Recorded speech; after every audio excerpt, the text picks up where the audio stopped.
Birmingham Public Library is very fortunate to have Vanessa Davis Griggs appear again at the 2009 Alabama Bound presentation. Thank you, Vanessa, for appearing one more time at Alabama Bound. Oh, it is always my pleasure, and thank you guys for having me. We enjoy having you every time. Tell us about your road to getting published.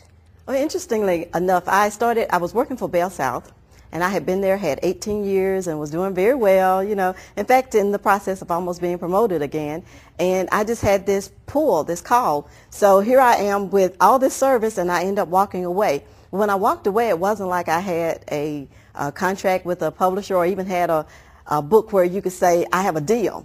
I basically walked out on faith. So in doing that, I ended up originally being self-published, so I started my own company. And from that, I had 3 books that were out. One of the books was called Promises Beyond Jordan, which I'm sure a lot of people probably have read. And in the process of that book being out there, BET, which had a book department of their, massive arms that they have, they contacted me and said that they really loved the book and they would like to acquire the rights. So that's how I got picked up by them, and I had 2 books with them. One was called Promises Beyond Jordan, and the other was called Wings of Grace. And then following that, they wanted another deal, but I didn't go with them with my next deal. And a little later on, I ended up getting a call from an editor at Kensington, Defina. And we talked, and I ended up signing a 3-book deal with Kensington. And we had Blessed Trinity, Strongholds, and If Memory Serves. And I am very pleased to say that I've signed another 3-book deal with Kensington. And I have 3 other books, 2 of which are coming out this year. One is called Practicing What You Preach, and the next will be out in the fall, and it's called Goodness and Mercy. What did your family say when you walked away from corporate America? It's not really a lot that people can say if they know that's what you're supposed to be doing. So for me, I have been very blessed to have a supportive family, my husband and my children, of course my mother and father who've always just been there. So when you have people who are saying, I know you can do this, and most people know I'm not going to do anything that's just totally stupid. You can do, I tell some people, because some people call me and they'll say, I want to do that. And I'll say, you better make sure, because it's not something that's really easy. It's not going to always be where you're going to have things working the way that you would like. But once you know that you're doing what you're supposed to do and you're in the right place, then you don't have to worry, because it's all going to work out. That's good. Well, tell us about what we'll hear about on Alabama Bound, If Memory Serves. Well, If Memory Serves is, like I said, when I signed a 3-book deal with Kensington, they decided to put those 3 books out as a trilogy. But most of my books play off of each other, but they're also the type of books where they can stand alone. So where you may have had Promises Beyond Jordan and Wings of Grace, and in Wings of Grace there was a character named Memory, and some people may remember her. Well, in If Memory Serves, it's really the 3rd book of the trilogy, which is Blessed Trinity, Strongholds, and If Memory Serves, but it's bringing back that character called Memory Patterson. And you're going to find out, of course, most of us know she was kind of conniving, and you might not be able to trust her, but now she's saved, and we're going to find out, is she really, or is she just still up to her old tricks again? Okay. How do you come up with the ideas for your books and then the titles for them? A lot of times my titles, in which if you've ever read any of my books, you'll know my titles have double meanings. So if you find Promises Beyond Jordan, you see that I had a character whose name was Jordan, but you also see that there is that biblical reference where we think of crossing Jordan, and in this case it was Promises Beyond Jordan, which for me was to say that we know that there is getting across Jordan, but that there are promises beyond that. So when you come to If Memory Serves, you have the I think the thing that we've heard people say, well, if memory serves, I think I've seen you before, or if memory serves, I believe this is the way we should do it. But you also deal with a character named Memory.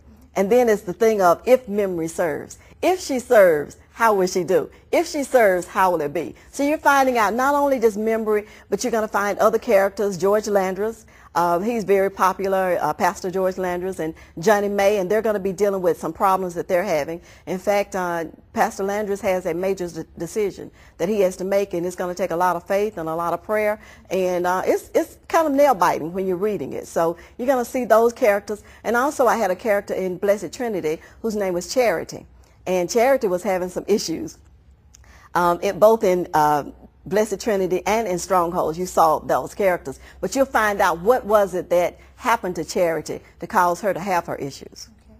With your titles, they also ring a bell with your readers. They're easily remembered. They connect with those titles, so I think that's important as well. Yeah, and you know something I thought was interesting with the book that I'm working on that's coming out in the fall called Goodness and Mercy. Originally, it had a different title, but we decided let's change the title. And so when we changed the title, if I hear a title, sometimes my mind just starts going and I can say, this is what this story should be. So even with Goodness and Mercy, I was going in one direction with the book. And after we changed the title, I was like, oh man, do you know what I can write with Goodness and Mercy? So sometimes I will have written the book and I might have a working title and, you know, shore it up. But then there are times where I may end up with, here is the title, and from there I'll work. But most of the times I always know what story I'm going to write, and then the title comes to me and it fits perfectly with what I'm doing.